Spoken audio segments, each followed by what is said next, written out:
Hola, soy Vladimir Rojo, productor musical. Soy profesor en la Universidad Academia de Humanismo Cristiano. De hecho, nos encontramos en el estudio de la Universidad de Academia.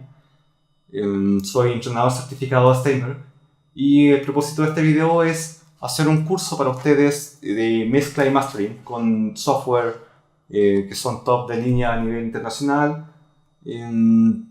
Y también la idea es lograr cómo rutear, cómo mezclar, cómo utilizar ciertos plugins que a lo mejor ustedes no saben o sí saben, pero algún detallito a ustedes les podrá servir también para poder complementar su información. Bueno, no queda más que decir de que yo hago clases acá, me dedico a enseñar en los ramos de música y tecnología, producción musical, microfoneo, etc. Y bueno, debido a eso surgió esta iniciativa de poder hacer este curso en donde lo vamos a dividir en 3 episodios. El primero va a ser de premezcla, el segundo episodio va a ser de mezcla y el tercer episodio va a ser de mastering. Así que lo dejo muy bienvenidos, cualquier aporte, ustedes lo pueden consultar también en las redes sociales. Este video va a ser subido a YouTube o Facebook también. Y bueno, cualquier consulta me escriben y vamos a empezar ahora. Así que una muy cálida bienvenida para ustedes. Empezamos.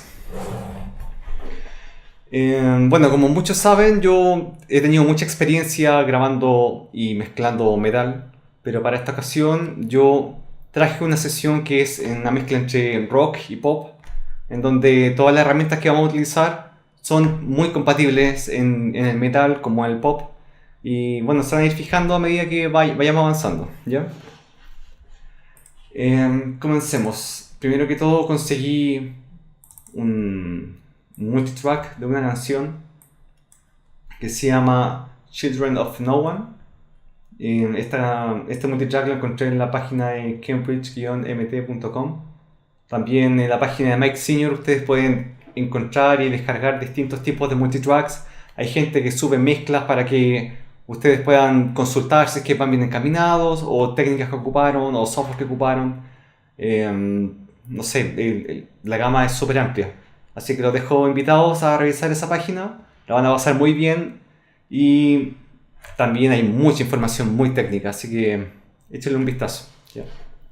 Este proyecto, eh, por lo que se puede ver, tiene una resolución de 44.1 kHz y 24 bits. Y tenemos la suerte de que este proyecto tiene el tempo escrito, dice que es de 87 ppm, así que nos va a facilitar harto el trabajo para poder hacer ediciones o para poder cuantizar o trabajar de una manera mucho más exacta, a diferencia de otros proyectos que están grabados con el tempo o free click o tempo libre. Y bueno, ese es un poquito más complicado, pero no imposible. Así que bueno, en este proyecto nos vamos a fijar de que tienen varias pistas, son 24 en total. Y lo bueno es que la batería está grabada con hartos micrófonos. Por lo menos tenemos 10 pistas, vamos a revisar de qué son. Tenemos un bombo, caja arriba, caja abajo, hi-hat, 3 toms, un overhead. El overhead es estéreo, me estoy dando cuenta por el tamaño del archivo, 61 MB. Tiene un room, que este room tiene la pinta de ser mono, y un room que es estéreo. Tiene una pista de bajo, no especifica si es un track de ahí o si está grabado con línea o sea amplificador. Tiene 5 pistas de guitarra eléctrica, tampoco dice cuál es el rol de la guitarra, si es una guitarra lead o si es un riff o si tiene alguna característica que la hace distinta a una de la otra, así que también la vamos a revisar. Tiene un Wurlitzer Hammond, 3 pads, una voz leader. Tenemos una voz DT, no sabemos qué es, lo vamos a revisar también. Y backing box, deberían ser como los coros o algún tipo de voz que refuerce ciertas secciones de la canción. ¿Ok? Entonces, vamos a abrir un proyecto, que en este caso yo ya tenía previamente configurado, pero es muy importante partir primero con la idea de que ustedes tienen que trabajar con plantillas. Eso quiere decir de que una vez que ustedes importen sus pistas de audio, las plantillas ya debería estar previamente configurada y ruteada para ahorrarnos el trabajo. Por lo menos toma entre media hora y 1 hora y media más o menos el tema del ruteo. Entonces, si ustedes están grabando, o disculpa, si ustedes están mezclando un disco completo, por ejemplo, la plantilla les va a ayudar mucho a poder tener una homogeneidad del contexto en textura. Y también no se les van a escapar detallitos porque la plantilla ya va a estar como preconfigurada. Les voy a explicar la plantilla que yo tenía antes de importar esta sesión. Primero que todo, bueno, las pistas ya están hechas, pero por ejemplo, tenemos varias pistas de audio que son mono, algunas que son estéreo. En este caso, el bombo dice que está roteado a la salida de Hertz. Hertz fue un grupo que yo hice. Aquí está, el grupo de estéreo. Y tenemos más grupos como cymbals, que son los platillos, room, que es la habitación. Y todos esos grupos van ruteados a una pista de batería. ¿Por qué lo hice de esta forma? Porque la idea es tener el control total de todas las pistas sin tener que ir subiendo y bajando faders. Entonces cuando a mí se me ocurre automatizar o hacer procesos en paralelo, yo puedo simplemente mutear o rutear solamente la pista de grupo full drums que puse acá. Entonces cuando la muteo, obviamente se mutean todas las demás pistas. Eso quiere decir que están todas bien ruteadas. ¿Con qué más nos encontraremos? Bien, tenemos el bombo que va a los heads. Heads significa paños, en realidad me estoy refiriendo exclusivamente a los paños. La caja arriba, caja abajo. El hi-hat lo estoy tirando para los platillos. Cymbals, grupo cymbals. El toms 1, 2 y 3 también va a los heads. El overhead va a los platillos. Y tengo las status rooms. Ahí se fijan que tengo una room que es mono y otra que es estéreo. Estas van separadas a un grupo que se llama rooms. La idea del room es, no sé, en caso de de poder lograr alguna textura distinta, podemos aplicar ciertas técnicas en el room mono, por ejemplo, y en vez de que la batería suene cristalina, como nosotros queremos, podemos aplicar una especie de distorsión, algunos filtros, todo por separado a lo que ya está en el pack de la batería completa. ¿Ya? ¿Qué más? Tenemos la pista de bajo. Vamos a verificar de qué se trata. Por lo que escucho, es muy probable que sea un amplificador de bajo, pero aún así el bajo lo vamos a rotear a un grupo de bajo, porque el bajo tiene distintos procesos en el proceso de la mezcla. Por lo general se le ponen varios tipos de distorsiones, compresores, y el grupo completo de bajo va a ir a este grupo de bajo que acabo de mencionar con un compresor para poder homogeneizar el timbre del bajo. Tengo guitarra eléctrica también, la 5, exactamente no sé de qué se trata, no tengo entendido de cuál es el rol de cada una, lo vamos a escuchar y lo vamos a verificar. Pero hasta el momento van todas ruteadas al grupo que se llama Riff, guitarra eléctrica Riff, ¿cierto?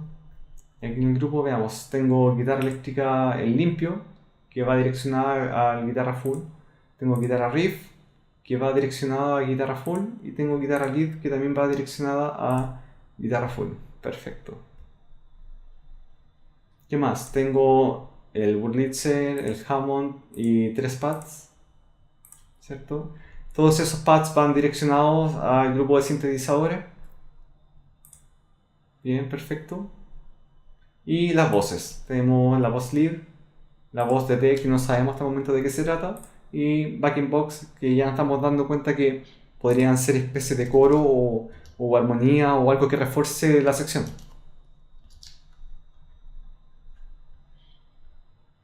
Las voces, tanto el lead como el backing box que tengo aquí puesto en los grupos, van todas direccionadas a un grupo que se llama Full Voices.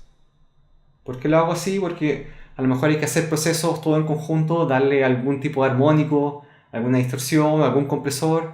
Entonces la idea es manejarlo todo a través de Full Voices. Me gustaría también mencionar de que yo personalmente no soy muy fan de los colores porque los colores me causan una especie de distracción.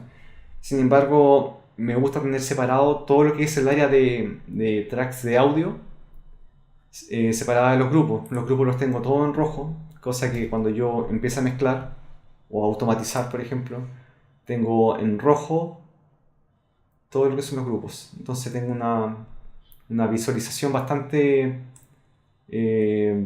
como que resalta mucho más en el momento de buscar algún detallito y, y no sé, en el caso de que quiera hacer envíos también ya tengo todo el panorama bastante armado. Ahora tengo separado las pistas de efecto. Las pistas de efecto las tengo en verde. Y lo más importante al momento de armar una sesión o una plantilla en especial es que, no sé, pues nosotros tenemos todo el espectro de software que estamos acostumbrados a trabajar, pero ir armando un reverb o ir armando algún delay mientras vamos mezclando, eso nos va quitando tiempo. Entonces lo que hago yo es agarrar todos los efectos que yo pueda utilizar, o sea, tener todas las herramientas al alcance de nuestra mano para poder empezar a hacer simplemente envíos y empezar a mezclar desde ya. Por eso que tengo estos 10 efectos. Voy a hablar del primero, que es un reverb hall. ¿Ya? El reverb hall por lo general tiene... bueno, aquí estoy ocupando un hall de Slate. Tiene un decay de 1,81 segundos. Eso lo vamos a ir ajustando dependiendo de la rítmica de la canción. Tengo un reverb que es plate. Obviamente que es distinto al reverb del hall, porque el timbre es distinto. Este tiene un decay de 1,42 segundos. Perfecto. Lo vamos a ir ajustando también. Tenemos un reverb spring. Este reverb spring está inspirado en los reverbs de amplificadores antiguos. ¿Ya? ¿Cierto? Uno de resorte. Agarré uno cualquiera del Amplitude. En realidad da lo mismo porque la idea es como generar un timbre más que todo. O sea, no necesitamos alta fidelidad en el Spring porque el Spring ya es sucio, el timbre. Tengo un reverb hall, pero este es largo. A diferencia del otro, la idea es que se escuche como lodoso más que un reverb exquisito que te puede acompañar como al timbre de un cajazo de la voz. Este se podría utilizar más o menos como un efecto simpático que puede aportar mucho a la canción también. Separado de eso tengo un delay. Ocupo por lo general el H-Delay de Waves. Esto lo tengo en estéreo, esto es un delay estéreo con un feedback ya preseteado, ¿cierto? Y lo tengo en negra, son cuarto, 87 BPM, está sincronizado ya al tempo del proyecto. Y lo que sí me gustaría avisar al tiro, que cada vez que nosotros empecemos a cargar ciertos plugins al proyecto, tiene una perilla que siempre, o algún botoncito que se llama análogo. Cuando nosotros activamos el análogo, lo que hace es generar una especie de ruido. En este caso, de hecho, apareció al tiro en el fader que hay un ruido parásito ahí que nos va a molestar. Siempre apaguen el análogo porque lo único que va haciendo es generando hiss, especialmente si tienes varias capas de VST, como en este caso que estamos utilizando grupo, ¿cierto? Así que lo dejamos apagado. Perfecto. Y aquí tengo otro delay. Este es un delay ping pong. A diferencia del anterior, este delay tiene apretado el botón de ping pong. Eso quiere decir que cada vez que comienza el delay, empieza sonando primero por la derecha, después por la izquierda, derecha, izquierda, hasta que se apaga según el feedback. ¿Ya? Este puede servir hasta para los solos de guitarra, por ejemplo, o ciertas secciones que puedan ser atractivas como en los coros o finales de secciones también de estrofas. Tenemos otro tipo de delay que se llama slap delay. El slap delay es un delay que tiene la característica de que es muy corto tanto en su feedback como en su respuesta. Eso quiere decir de que, no sé, tiene la sensación como si fuese música tipo setentera, más o menos, o tipo Elvis Presley, por ejemplo, tiene como ese tipo de textura. La configuración del slap varía por lo menos entre los 60 milisegundos o llega hasta 110 sin ningún problema. Todo dependiendo del contexto de la canción, es como se ajustan los milisegundos. Tengo otro delay que se llama Lady.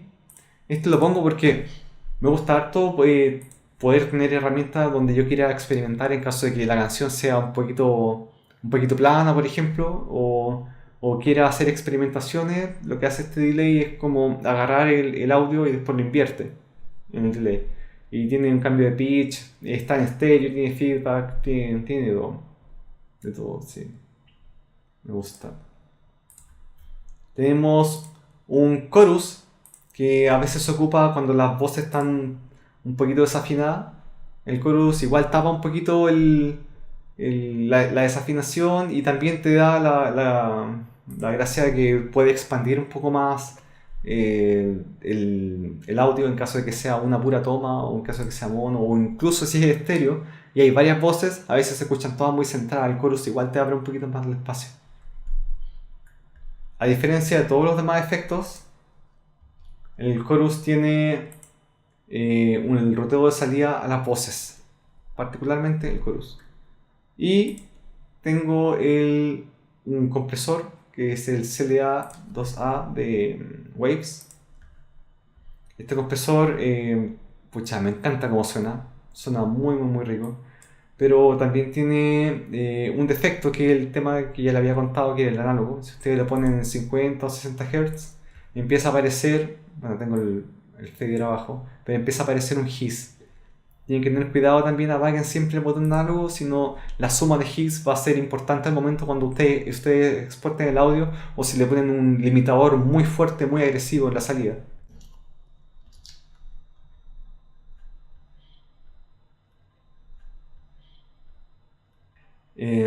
Bueno, además lo que quería mencionar, que es súper importante, es que cuando ustedes tienen toda esta sesión lista ya para mezclar, siempre piensen de que el estéreo tiene, por lo menos póngale un limitador para poder controlar bien el nivel de salida, que podría ser más o menos el nivel de salida el estándar ya con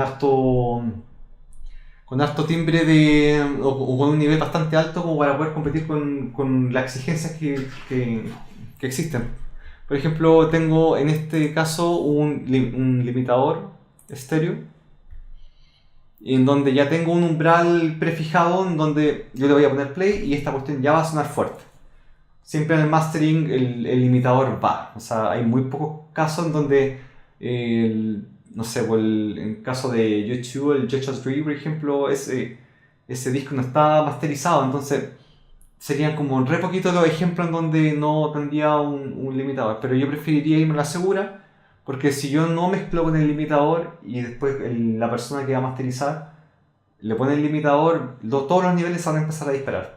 O sea, las voces van a sonar muy fuerte, o a lo mejor el bombo va a estar pegando muy fuerte, y ahí el ingeniero mastering te va a decir, oye, ¿sabes qué? Envíame de nuevo esta mezcla porque está todo desordenado, no puedo controlar los niveles. Ya, entonces, siempre recomiendo que pongan un limitador.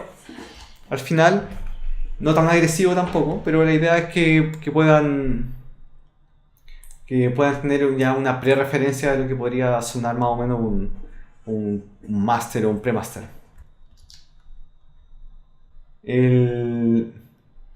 Tengo en el master también, pero aquí no estoy ocupando mucho. Tengo un tape, tengo un rack también. Lo que hago es tener un mixbox de una consola. En este caso, tengo el 4K en vez del NIP. El NIP lo ocupo para otras secciones. Y lo que sí tengo activado también es el Noise Reduction, porque también cada software o VST que tiene una simulación de análogo te va generando hiss. La idea es reducirlo lo máximo posible antes de llegar al master. Tengo el Air EQ y un ecualizador que nos va a servir como para darle un timbre final con alguna estética, si lo quieren más cargados para los agudos o lo quieren más cargados para los graves, etc. Lo pueden hacer aquí a través de este EQ. No puse en este caso un compresor muy agresivo. Tengo aquí como compresor el CLA también para poder comprimir la mezcla general, pero la idea es no abusar de este porque el que va a generar esta hipercompresión que, que se ocupa mucho en el mercado, se va a realizar todo eso en el mastering. ¿Ya? Así que eso, ¿qué más detalles nos quedan? Sería poder revisar, por ejemplo, qué inserciones tengo en cada pista. Empecemos por el bombo. En el bombo tengo el Virtual Mix Rack de Slate. Tengo un Virtual Channel, lo que hace es replicar como un canal de una consola NIF. También tengo activado el Noise Reduction, obviamente, para no ir sumando hiss. Tengo un ecualizador. Este ecualizador de NIF me encanta porque tú cuando empiezas a ecualizar, especialmente en las zonas más brillantes, partiendo como de los 3 kilos en adelante, este genera un timbre de tubo que no lo puede generar un ecualizador frío como los que pueden traer algunos de Waves o el ecualizador estándar que tiene Cubase en este caso. Tengo un compresor después, pero el compresor, la idea es no abusar tampoco del compresor. El compresor tiene que ser más técnico porque, como ya le había mencionado antes, la hipercompresión o todos esos tratamientos de niveles altos los vamos a revisar en el mastering más que la mezcla. La mezcla tiene que simplemente tener todo controlado. Veamos, en la caja, a diferencia del bombo, tiene un tape y tiene el Virtual Mix Rack. ¿Ya? El tape yo lo ocupo como orientado a distorsionador más que otro tipo de elemento porque eh, usualmente, gracias a la tecnología y los costos con los que nos manejamos en el día de hoy en las grabaciones, no todos los estudios tienen los pedazos de preamplificadores, no todos tienen, no sé, grabadora a cinta. Entonces, si no cumples bien la cadena eléctrica y acústica y eléctrica, al momento de grabar, nos vamos a ir dando cuenta de que nos quedamos sin color o timbre que realce la grabación así como se hacía antiguamente. Entonces lo que hace el tape es distorsionar un poquito y, bueno, la distorsión además de comprimir lo que hace es resaltar ciertos armónicos. Armónicos que no se pueden lograr de otra forma ni siquiera comprimiendo. De hecho, el compresor es tan agresivo que empieza a apagar más que brillar. Entonces por eso que utilizamos este tape. Y bueno, seguimos con el Virtual Channel, con el ecualizador, el mismo ecualizador del NIF y este compresor.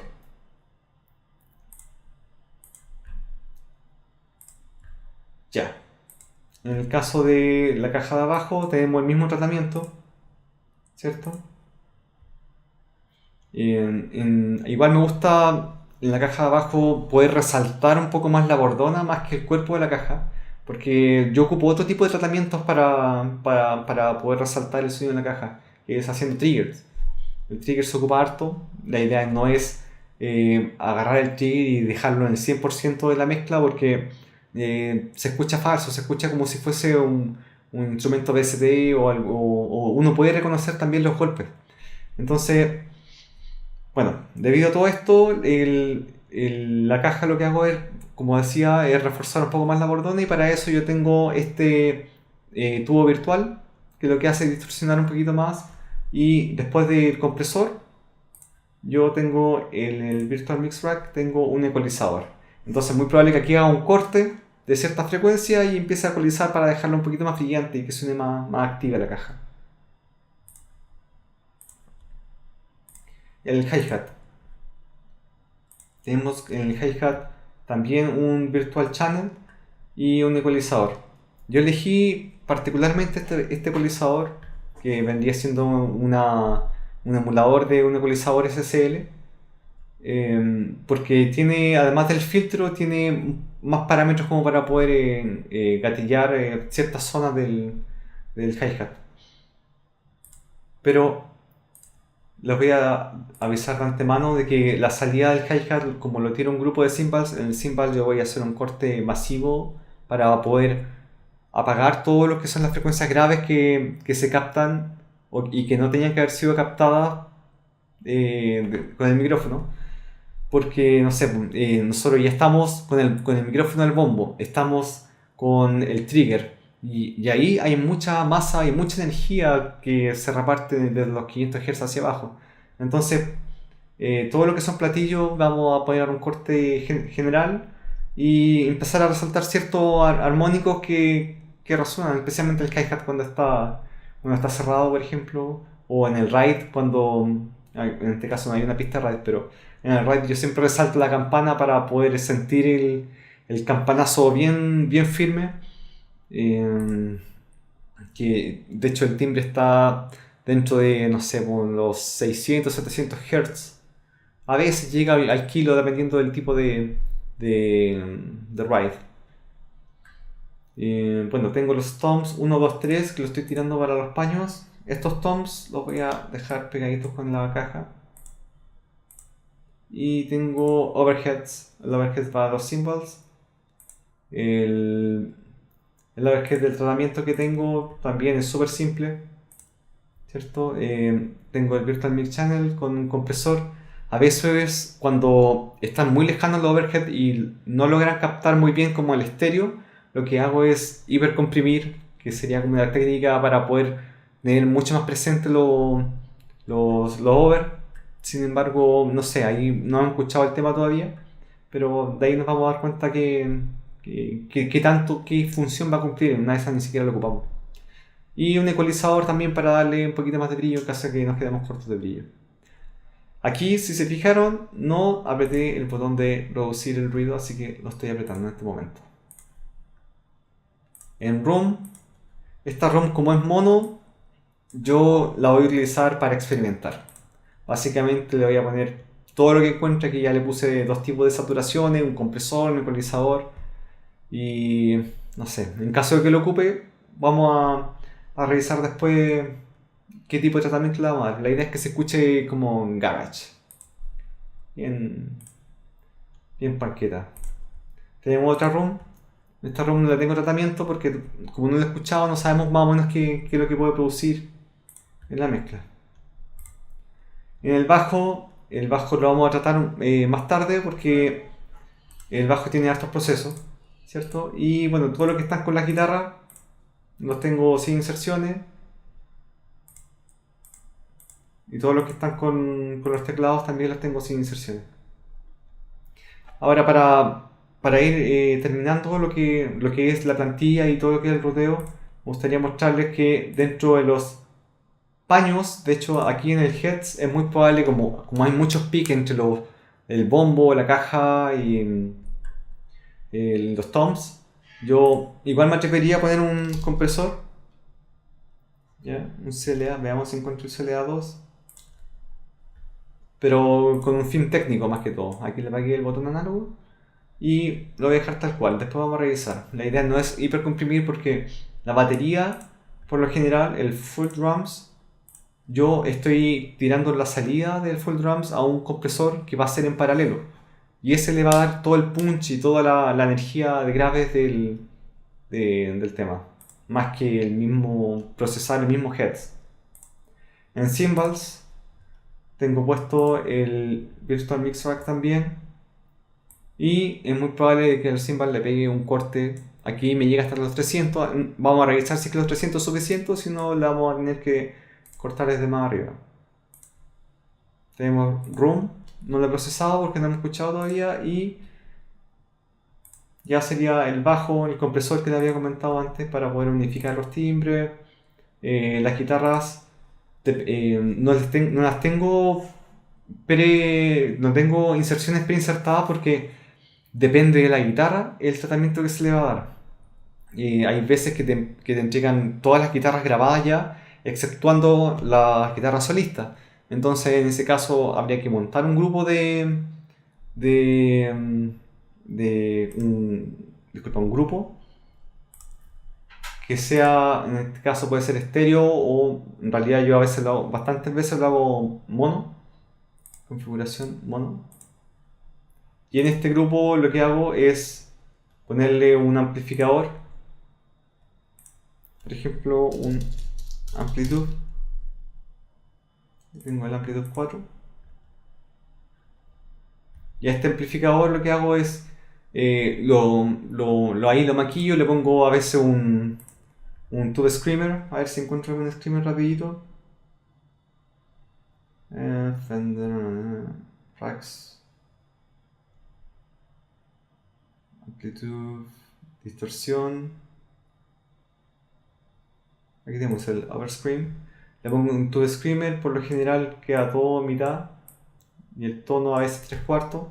Yo sin escuchar ya tengo este preseteo y aquí le pongo el 650 por ejemplo y listo, ya la cuestión ya va a estar sonando ya, y este lo tiro al full ramps, pero en este caso no aparecía en la descripción de que este track, estos multitracks venía con algún track de ahí de solo, seguramente ya vienen preamplificados o reamplificados en realidad. ¿Y qué más? Tenemos los sintetizadores. La idea de los sintetizadores, a veces cuando están grabados por caja directa, que es lo más probable, igual hay que ponerle un tratamiento de tubo. Aquí no lo he puesto, pero de ahí lo vamos a escuchar para poder distorsionar un poquito más y empezar a homogeneizar todo lo que son los timbres de guitarra, voces junto con el sintetizador, si no se escuchan muy separados. Y tenemos un ecualizador final. Este ecualizador final me gusta mucho porque yo lo que puedo hacer es tener filtro de bajo y filtro de agudo. La guitarra eléctrica también tiene un tratamiento similar, así que le voy a agregar lo mismo, Virtual Mix Rack, este mismo ecualizador, porque vamos a hacer aquí un par de cortes que son bastante interesantes.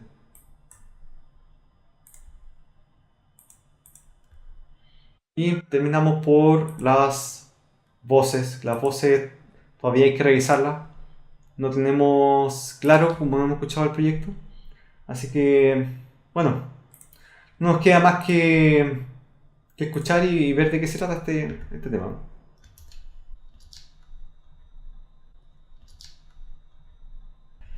Ya. Una vez que tengamos la escucha súper clara, vamos a procesar ciertas pistas de audio, en especial la batería, porque la batería tiene, como le había dicho, el tratamiento de triggers.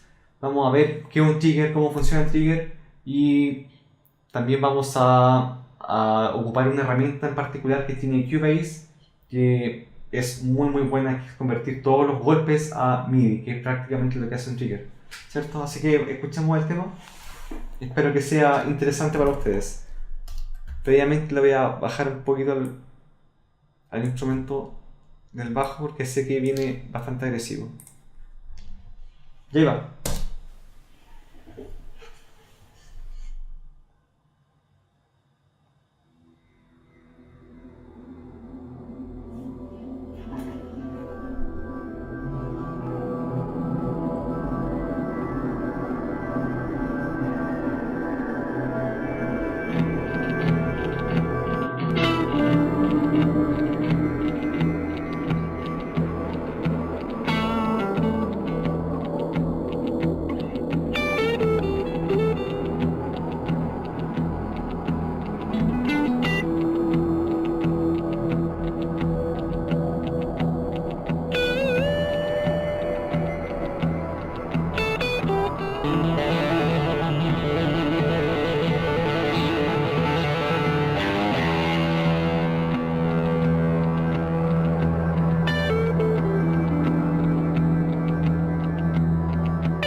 Wow.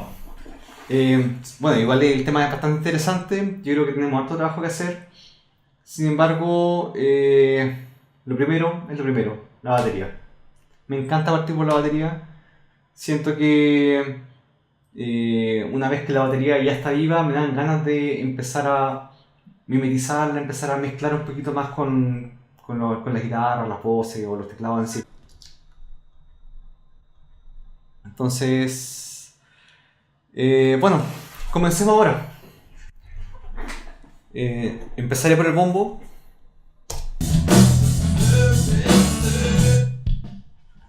La idea del bombo es, además del sonido que tiene, es poder triggerlo. Lo que hace el trigger es, idealmente, cada golpe que tiene el bombo, poder reemplazarlo con algún VST o con algún bombo pregrabado que haya descargado de internet o algún bombo que tú hayas tenido guardado que te guste muchísimo como que lo tomas. Entonces, lo que tengo yo en la plantilla es que ya tengo preconfigurado todo lo que son los triggers. De hecho, aquí empiezan las pistas de audio trigger. Está el bombo, caja y hay 4 toms. Yo sé que el tema tiene 3, en ese caso podríamos omitir uno sin ningún problema. Además tengo pistas MIDI, que son todas estas, que idealmente sería bueno tener el total control de todo lo que está trillado.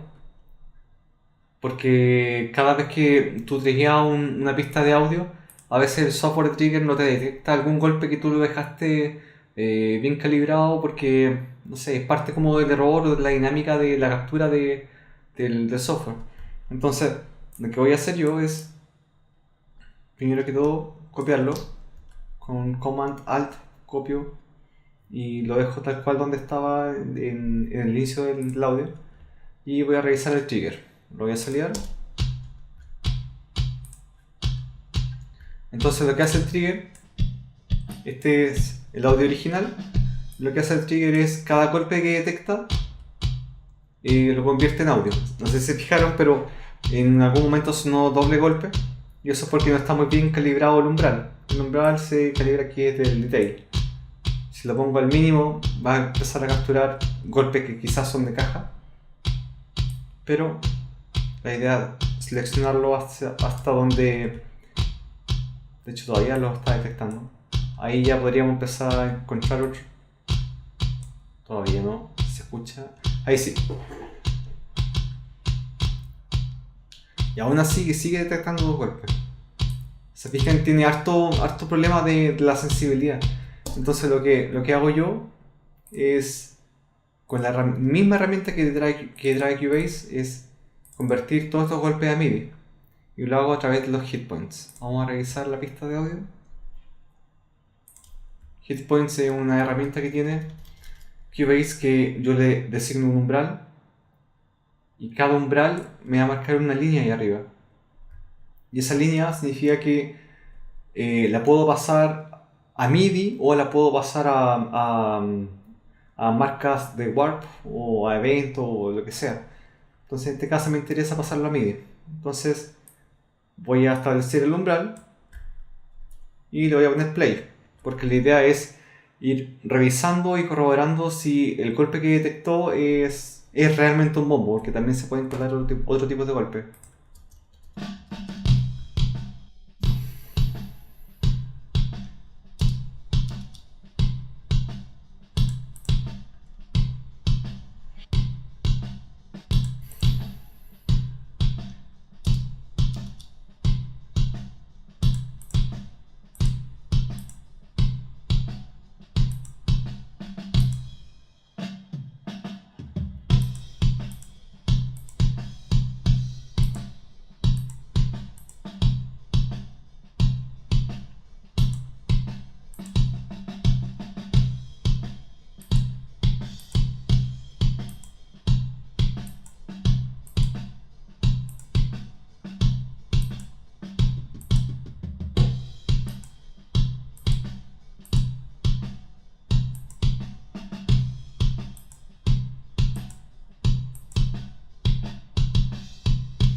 Bien, súper bien. De hecho, la herramienta de Hitpoints de Cubase me sirvió perfecto para por lo menos la pista de bombo. Así que una vez que ya tengo todos los eventos, o sea, todos los hitpoints, yo voy aquí a crear una pista MIDI de los hitpoints y voy a seleccionar con dinámica. La salida, por lo general los bombos están en el C1, Do1 y dependiendo del tema es la longitud que puede tener. En este caso puede ser, si el tema es lento, puede ser semicorchea o los pueden dejar en semifusa si quieren. Lo voy a dejar en 1.32 nomás, que estimo a uno cuerdo a esta velocidad de tema. Y en destino pongo un nuevo archivo MIDI. Eso quiere decir que todo esto se va a convertir en MIDI y se va a generar también un track MIDI que debería estar al fondo. Perfecto. Ahí apareció. Revisemos. Listo. Tiene incluso hasta la dinámica marcada. Súper bien. Voy a mutear esto por mientras, en caso de que esté roteado algo extraño. Y ahora voy a trabajar con la caja. Esto, chao. Caja. Bien. Revisemos cómo se comporta el software de trigger de Slate con la caja.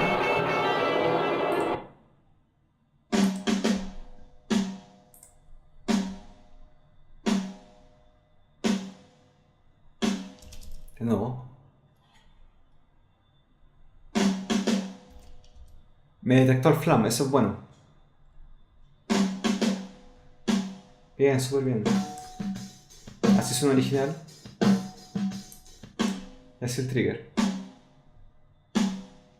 Pero existe la posibilidad de que alguno de estos eventos o hit points sean cajas fantasma.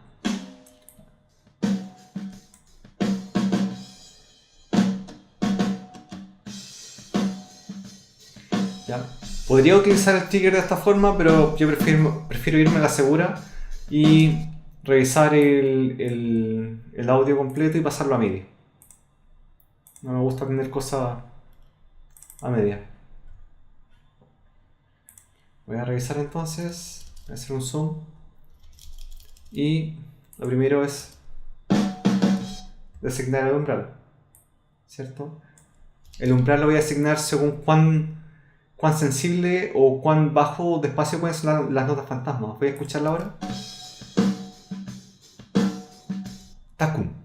¿Ya? Eso quiere decir que hay una caja por ahí metida que podría ser esa de acá y esta de acá. Voy a bajar el umbral. Vamos un poquito más. Por ahí.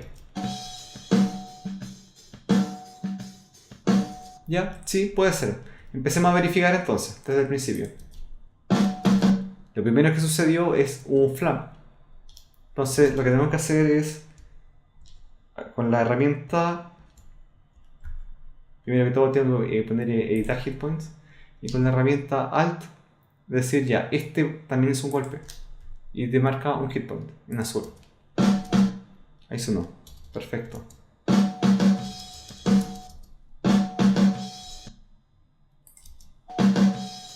Ya, eso fue un platillo, así que está todo bien. Y aquí hay una caja. El hitpoints de Cubase es capaz en algunos casos de detectar golpes que no estén en el umbral. En este caso es un bombo, así que tac, es un bombo.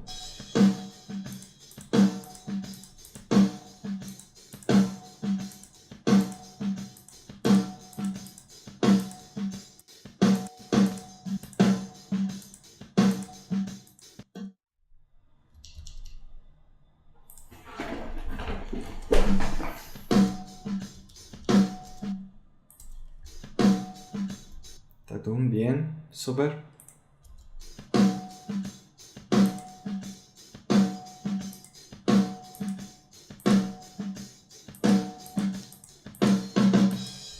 Aquí detectó este platillo.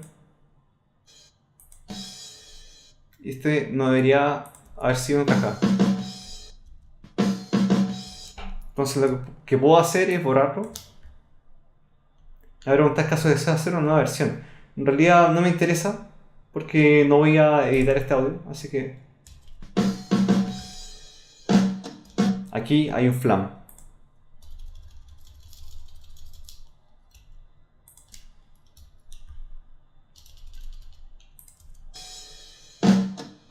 Este fue un tom. Chao. Por favor no recordar mi seteo bien.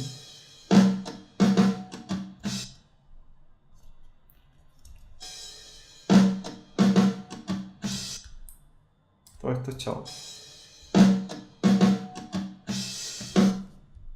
También chao. Se va esto. Es una pega súper lenta de todas formas. Tengan en consideración que todo esto que es preparación de la batería nos va a servir mucho para poder mezclar con más libertad. Y bueno, especialmente los flaps es lo que más se pierde, así que tengamos esta precaución, ¿ya?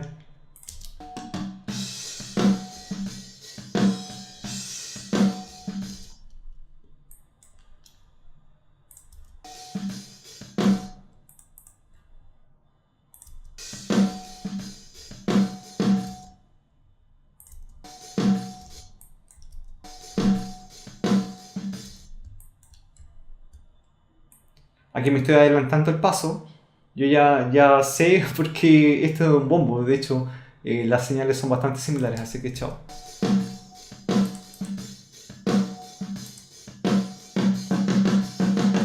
Aquí hay otro que está de más.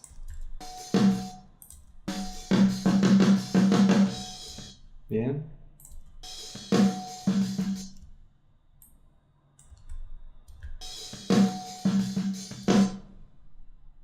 Nuevamente, esta zona es más delicada porque hay notas fantasmas más repetidas. Tatu, tatu. Bien.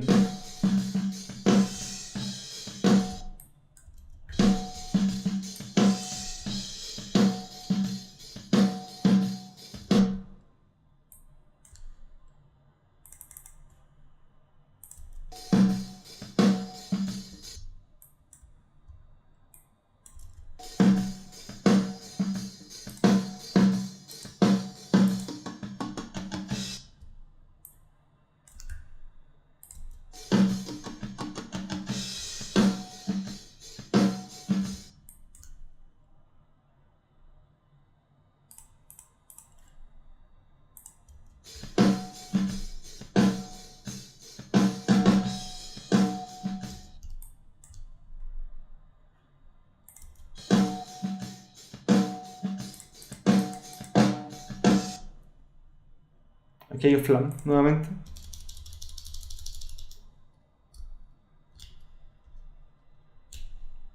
Perfecto. De hecho me quedo corrido.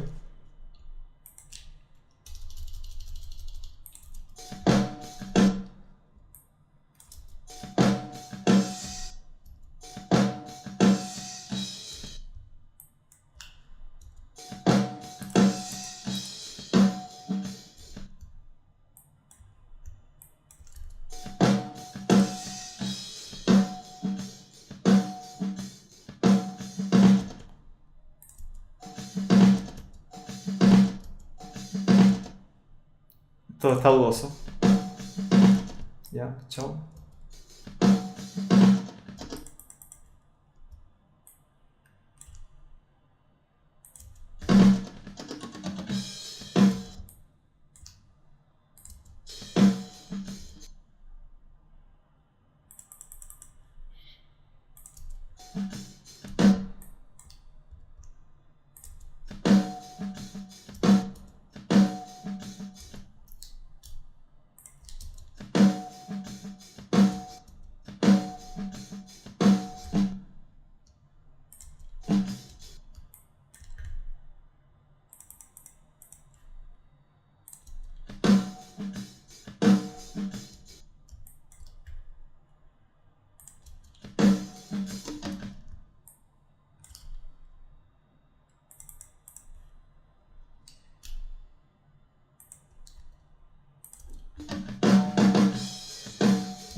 Listo. La caja ya la tengo bastante terminada. Sí, no diría por qué quedarme ningún detalle porque fui golpe por golpe revisando. Entonces lo que voy a hacer es exportarlo a MIDI ahora, crear notas MIDI con los hit points, con dinámica. La caja por lo general va en el R1 y como hay golpes cortitos los voy a dejar así tal cual la configuración igual que el bombo y voy a añadir una pista nueva con el resultado de esto. Ok, entonces voy a revisar. No se realizó bien, ¿eh? Tiene este detallito de que hay que exportarlo o no en caso de que no lo exporte bien. Para eso entramos nomás y le ponemos crear notas MIDI. Bien, R1 tal cual. Y ahí nos quedó abajo la caja con las dinámicas correspondientes. Aparecen las notas fantasma ahí en este color que es azul o morado, no, dependiendo de los daltónicos, no se puede ver bien. Pero ahí está, bombo, caja. Tienen que hacer exactamente esto mismo con todo lo que sean los toms. A veces, si es que tienen confusiones con los toms, pueden darle un poquito de ecualización en los 100 Hz y repetir esta operación porque el resultado va a ser mucho más fidedigno. No van a haber errores, eso es lo bueno. Y una vez que tengan todo exportado en audio, con el trigger, con el sonido que ustedes ya quieren, o que hayan elegido previamente según su plantilla, empiezan ya de lleno a mezclar. O sea, el proceso de preparación del proyecto está finalizado. Así que nos vemos en el próximo episodio. Espero que hayan aprendido harto ya en la premezcla. La mezcla igual es un proceso un poquito más rápido porque es como más dinámico, más divertido. Pero bueno, espero que les haya servido, así que nos vemos.